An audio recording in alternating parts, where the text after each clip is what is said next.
worked on a lot with State Services for the Blind was job interviewing. What they shared with me was that there's really no right or wrong way to approach blindness in an interview. It's just, what are you comfortable with? And so they kind of opened up that door for me and kind of explained that to me and gave me all the options, and then I was able to choose what I felt was best.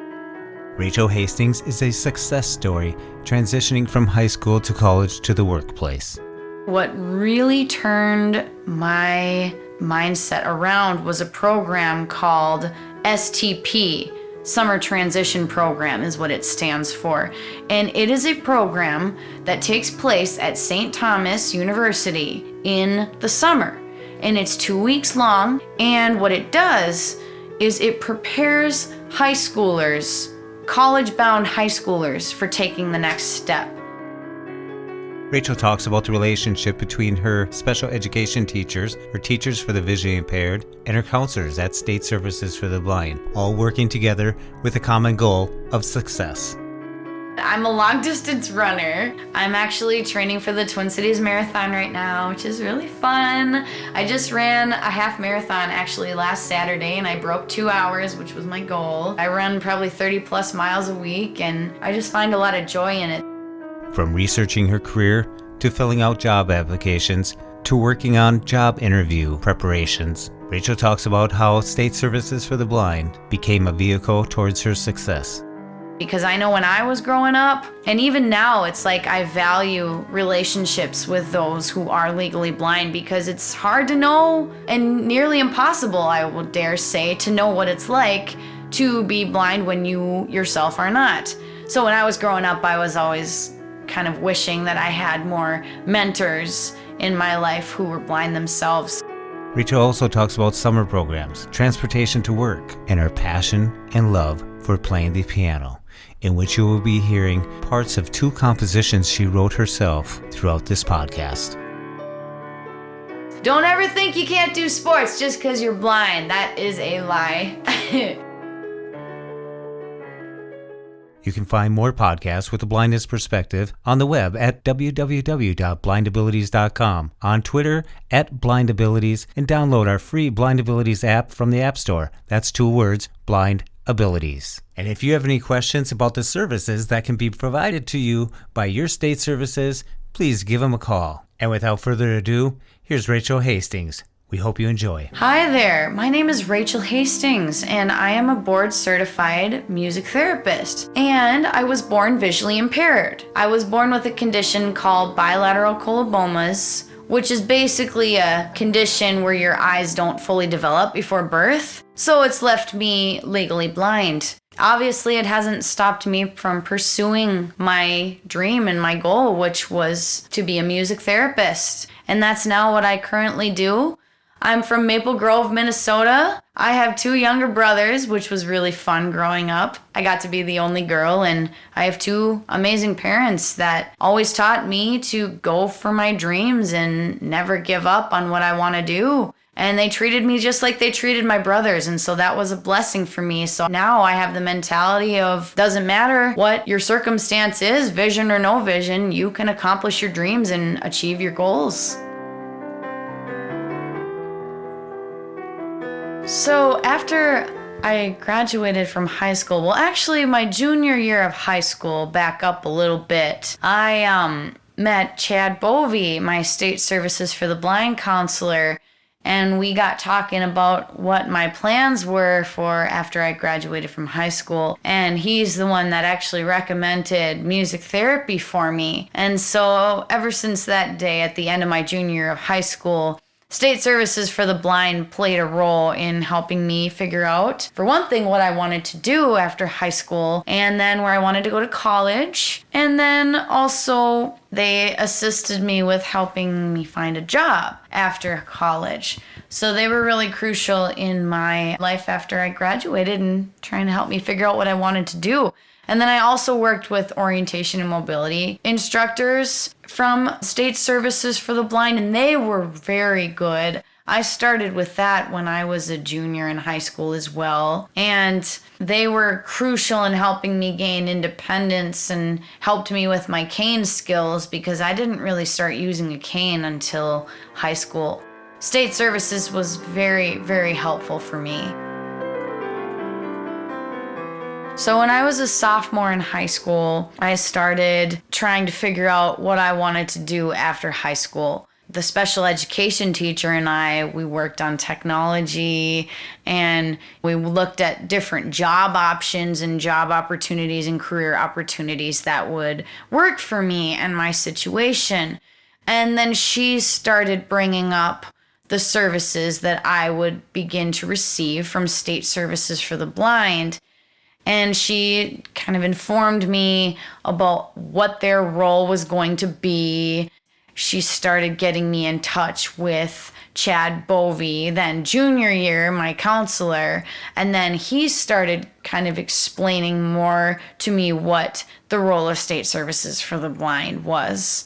So that's kind of where the District 287 instruction and State Services for the Blind met. So I went to a private school district in Brooklyn Park, Minnesota called Maranatha Christian Academy. I was mainstreamed, and so I worked privately with special education teachers who specialized in teaching blind and visually impaired students. I was in the main classroom for probably 75% of the time, but for the other 25%, I worked one-on-one with a teacher for the blind and visually impaired, and they came from District 287. Maranatha Christian Academy worked with District 287 to provide me a private special education teacher that was able to teach me, maybe 25% of the time, but yet I was still able to be mainstreamed.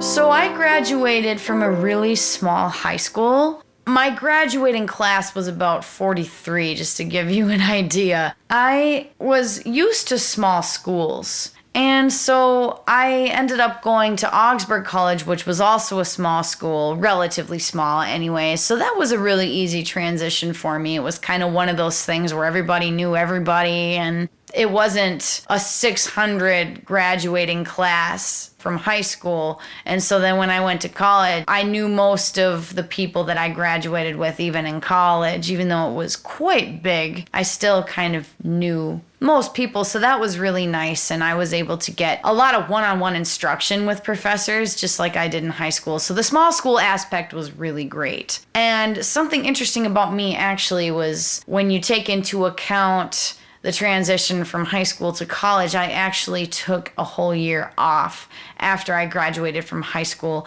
And that was kind of my plan that I developed my senior year, because what I was thinking I was going to do was go to a music conservatory or a performing arts college. And I wanted to go to a handful of colleges out east, in New York and Ohio, and then I was also thinking of St. Olaf. But what I wanted to do was take a year off to devote entirely to practicing piano and building my repertoire and building my resume so that I could get into these schools. And so I did that, and I got all of these amazing opportunities. I got to go to an international piano festival in Italy, and I won the junior division of the VSA National Young Soloists music competition from some of my piano recordings, and that was really neat. And then I was under the instruction of a very elite pianist that went to the Juilliard School of Music, and I got to work with him for an entire year, and it was just really amazing. But I ended up taking a year off. It was interesting because I didn't end up getting into the schools I applied for, but I discovered that it was a blessing in disguise. It was a closed door because I wanted to work with music and with people. And I discovered that piano performance was so much practicing and so little interpersonal interaction. And so it was kind of one of those things where I believe it was a godsend, and it was a move of God that I didn't get into those schools because it wasn't what I was meant to do. So it was kind of a cool time in my life where I discovered that, something that looks like a disappointment is actually a huge blessing. And it showed me what I was really meant to do. When I didn't get into those schools, I decided to pursue music therapy. And so I looked at the top schools for music therapy, and the top school in Minnesota was Augsburg College. And so I applied to Augsburg 1 year after I graduated. So I graduated in 2010. And then in August of 2011, I applied to Augsburg.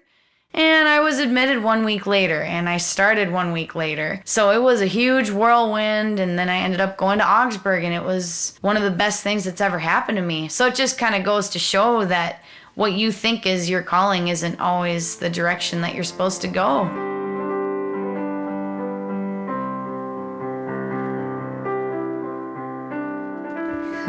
So when I mentioned that it was a whirlwind of, starting, I applied, 1 week later I was accepted, 1 week later I started, that next semester, or the first semester, I guess I should say, was very challenging. And one of the reasons why it was challenging is because I had no idea where I was going. I had no idea where anything was, where any of the classrooms were, where I was supposed to get my books, and how I was supposed to deal with accommodations. And it was literally one of those things where I was thrown in and I had to learn everything as quickly as I could. But thankfully, Augsburg's Disability Services program is phenomenal.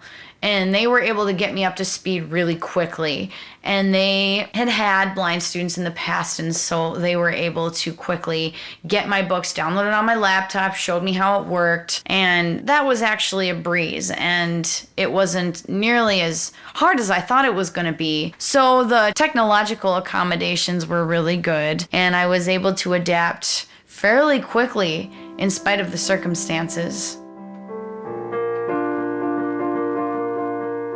After I graduated from Augsburg, I had to do a 6-month clinical internship.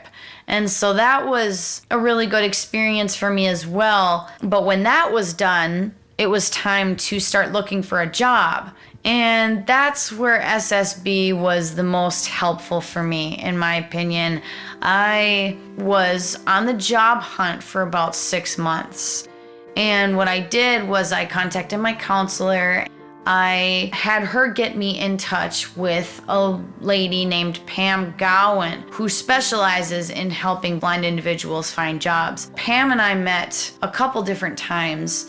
She was just incredible. She helped me write my resume, helped me tweak my resume, and then one of the biggest things that she did for me was she helped me fill out job applications. And it doesn't sound like a big deal, but oh my gosh, job applications can be so inaccessible. And a lot of them, I use JAWS, which is a screen reader. It's a software that you can download onto a computer, screen reading software. And it's normally pretty good with websites, but for some reason, some of these job applications were really hard. And so Pam and I would sit on the phone for hours, sometimes 2 to 3 hours at a time, just wrenching through these applications and just plowing through these applications. And I would basically just dictate to her my experience. I would dictate everything that I would have normally typed, and Pam would type them. It was amazing to have her help, because I don't know how I would have done it without her. I would have had to have somebody help me because the screen reading software just wasn't compatible with these job applications. It was a huge blessing for me. I want to also mention that State Services for the Blind was huge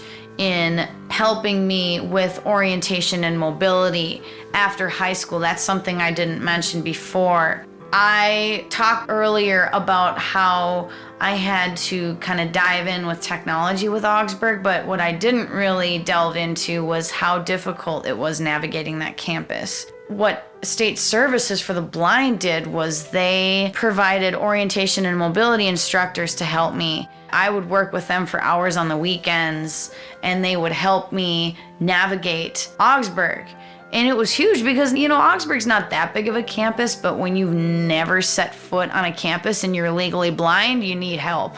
So that was huge. Because of their help, by the second month, I was just whizzing around campus like I lived there, and I knew it like the back of my hand. So they were huge with that. The orientation and mobility instructors also helped me with my internship. The building itself where my internship site took place was very confusing. So once again, an orientation and mobility instructor came in there, and by about a month's time, I was whizzing around the place like I lived there. So that was huge. And then the same goes for Shalom, where I currently work. Shalom Home West, a Jewish living facility in St. Louis Park. State Services for the Blind, it once again provided orientation and mobility, and that took probably 3 months. But we worked and worked and worked and worked, and now I'm just going around this place and I know it like the back of my hand. So orientation and mobility, once again, was huge, and I don't know how I would have done it without instruction. So I'm very grateful to SSB for that.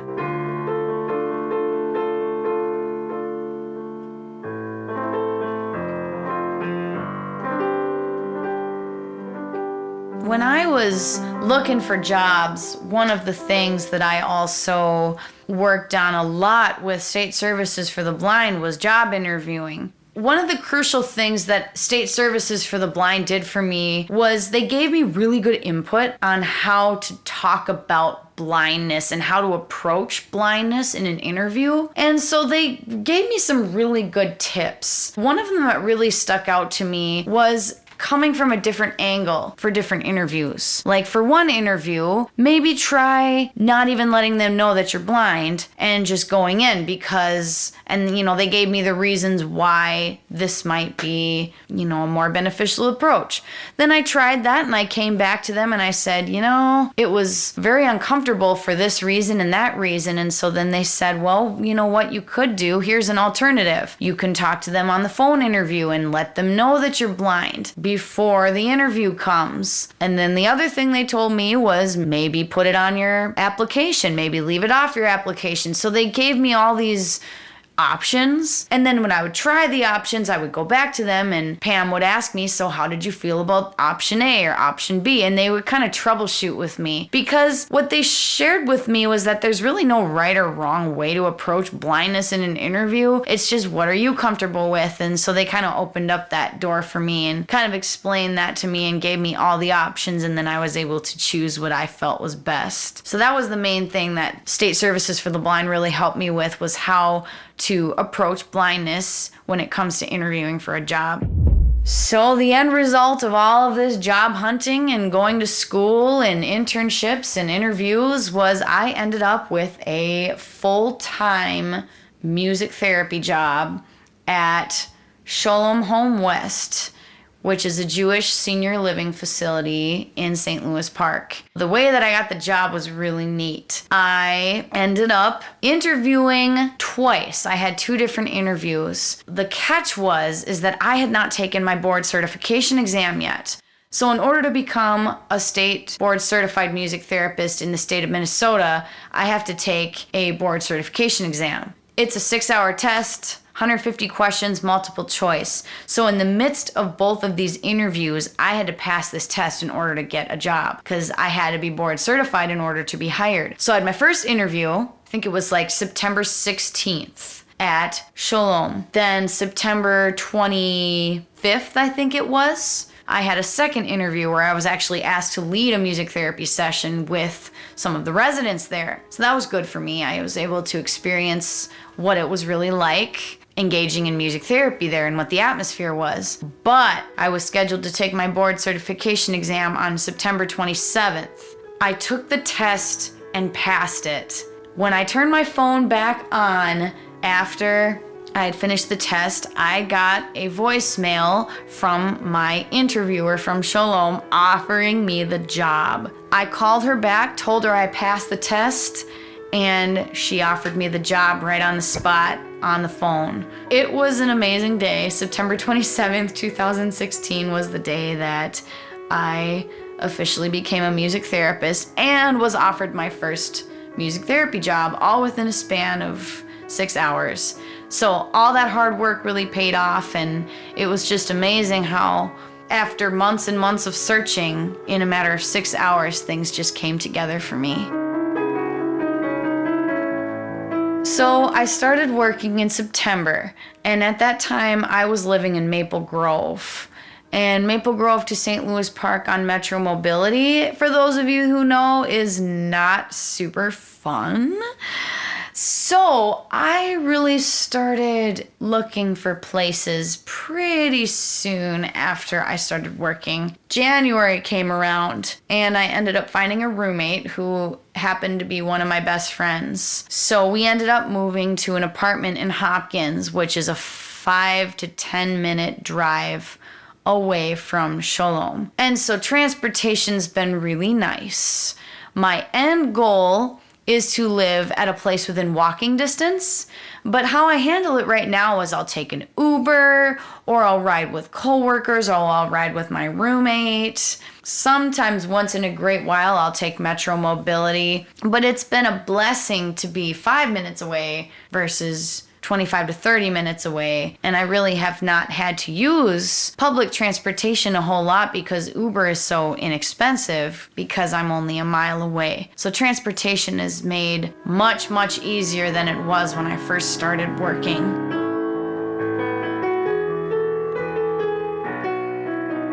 When I was a sophomore in high school, I was very set in my ways. I wasn't very much of an overcomer yet. I wasn't really dream-oriented and goal-oriented. I didn't really have the dream in my heart and in my mind yet about what I wanted to do. I was just kind of going through the motions.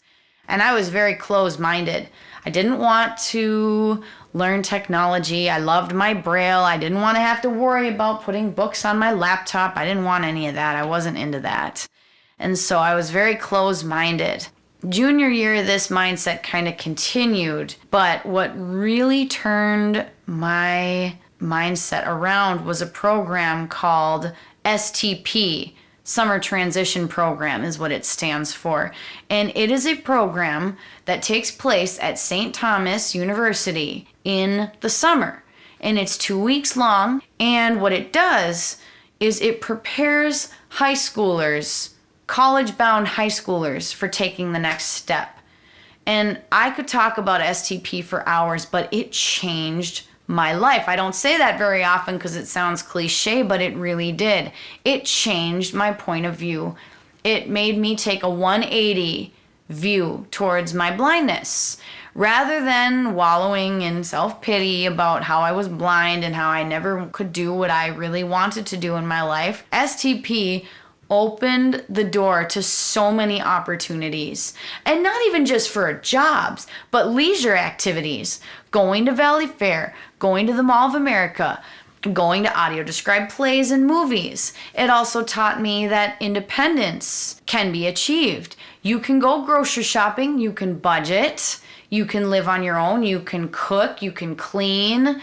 You don't have to be able to see to do these things. You can even navigate an entire mall by yourself if you really wanted to. There are very few things that blind people cannot do. And so that's what I would really encourage high school students who are blind, is to keep an open mind and an open heart. And remember that really, when you think about it, there are not that many things that blind people can't do. Keep an open mind, and I would encourage you, any high schooler who's listening, to look into the summer transition program. Ask your vision teacher about it. Contact State Services for the Blind about it. It's never too early. If you are a freshman through a senior in high school, even in middle school, you are able to do this. Once you are a freshman in high school, this option is open for you, and it's for college-bound high school students. And if you're kind of feeling stuck, like just stuck in a rut, keep an open mind and look into this program. It changed my life. It changed the way I view my blindness. It took me from being someone who was a victim to someone who is driven, goal-oriented, ready to achieve anything and ready to conquer the most challenging things. I have always used an iPhone and I've always used a PC. I really believe that both are good because I have friends that swear by Macs, but I've always liked my PC and I've always stuck to it. I love JAWS. JAWS is really good most of the time. There are the occasional website that you'll stumble across that isn't super accessible to JAWS, but 90% of the time it works like a charm. As far as the iPhone goes, I just love my iPhone. I can do anything on it. I got my email, I got my Facebook, I got my calls, I got my contacts. I've got LinkedIn, which I think LinkedIn's really important because it gets you out there and it gets your name out there. It's all about connections, and LinkedIn's a really good resource for that. But it just works like a normal phone would, like anybody else would use a phone. I'm able to call and text and FaceTime, and I just love how accessible voiceover is with an iPhone. Please hang up and try again. What I like to do for fun, most people would find ridiculous, but I'm a long distance runner. It's so fun for me. I absolutely love it. I'm actually training for the Twin Cities Marathon right now, which is really fun. I just ran a half marathon actually last Saturday, and I broke 2 hours, which was my goal. I've run 4 half marathons, and I ran the Twin Cities 10 miler in the past. So I'm an avid runner. I love it. I run probably 30 plus miles a week, and I just find a lot of joy in it. The way I run is I either run on a treadmill or I'll run with a guide runner. He or she will hold one end of a rope and I'll hold on to the other, and we just run. It's really fun. And don't ever think you can't do sports just because you're blind. That is a lie. Running is really accessible and it's really inexpensive, and you just got to get a pair of shoes and go. And there's actually a guide runner database out there now on the internet that can connect you with guide runners. And now race directors let guide runners run for free, and they provide you with a guide runner as long as you give them documentation that you're legally blind. So that's a really amazing hobby of mine. I also like to read. I love my Braille, and I've always prided the fact that I can read in the dark and not many other people can. So it was kind of funny because when I was a little kid, my mom would always tell me to go to bed. She'd turn off the lights and I would just keep reading because I could. So when we would ride up to the cabin at night, my brothers would have to turn on the lights to read, and I could just sit back in the dark and do my thing. And so I always loved reading because Braille is definitely something that I've always loved. One other important thing about me is I love Jesus. Faith is really important to me, and so going to church and spending time with God and reading my Bible and talking to God have always been things that I have really deemed as essential to my success, and that is the reason why I am the way I am today. God provided the people that I needed to steer me in the right direction, and He made me the driven and strong-willed person that I am. So it's because of Him that I am where I am today.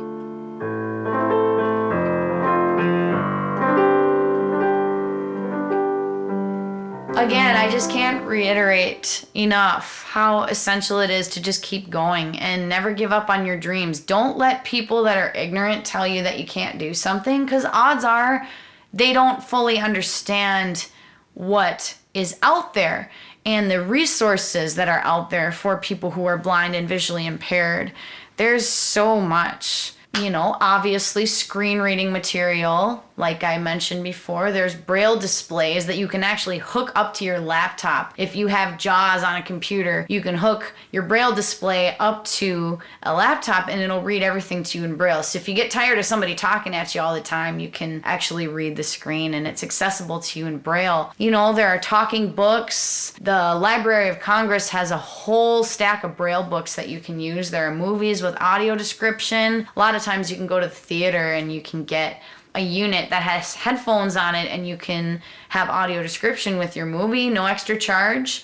All you have to do is call ahead. You can do that with plays as well. People say the sky is the limit, and I believe that to a great extent. Obviously, there are certain things like driving a car that you can't really do if you can't see. But the thing is that there are always ways to get around. There's the bus, there's Uber, there's Metro Mobility, and there's always ways for people who are visually impaired to be independent. And I think it's really important that we, as visually impaired individuals, people who are legally blind, keep in mind that we're very blessed to live in the age that we're living in. We are living in the technology age. We're living in the age of accessibility. We're living in the person-centered age where we're not defined by a disability, we can rather use it as an ability to do a job even better than we could do it with our vision. I mean, for me, for example, I really feel that I'm a better therapist because I'm legally blind. I'm able to have empathy for those who have lost or are losing one of their senses. And right now, working with seniors, that's huge. A lot of them are losing their vision, they're losing their hearing, they're losing their independence and their dignity. And for me, even though I'm only 25, I've lost a significant amount of vision even since my teenage years. Even though I was born legally blind, I lost even more.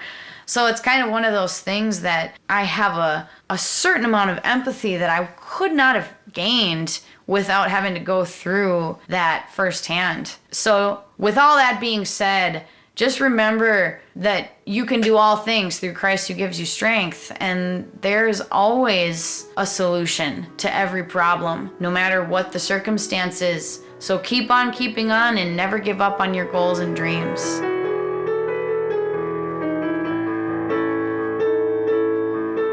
I'm a firm believer in connections, and I want anyone that wants to talk to me to feel like you can talk to me. I am on Facebook and I'm also on Twitter. You can find me on Facebook at Rachel Elizabeth Hastings, all 3 separate words, and Elizabeth is spelled with a Z, Rachel Elizabeth Hastings, and I'll pop right up. The other place you can find me is on Twitter, and my username is RachelH262. So it's RachelH262. So please, please, please reach out to me. I love people. I am an extrovert, if you can't tell. I always love to talk, and I love to share my experiences. I'm a very open person. And so, the other reason why I really encourage you to reach out to me if you would like to is because I know when I was growing up, and even now, it's like I value relationships with those who are legally blind, because it's hard to know and nearly impossible, I would dare say, to know what it's like to be blind when you yourself are not. So when I was growing up, I was always kind of wishing that I had more mentors in my life who were blind themselves. So please feel free to reach out to me, no matter how old you are, no matter what your circumstance is. I would love to be a shining light to you, or just a good connection, someone to talk to.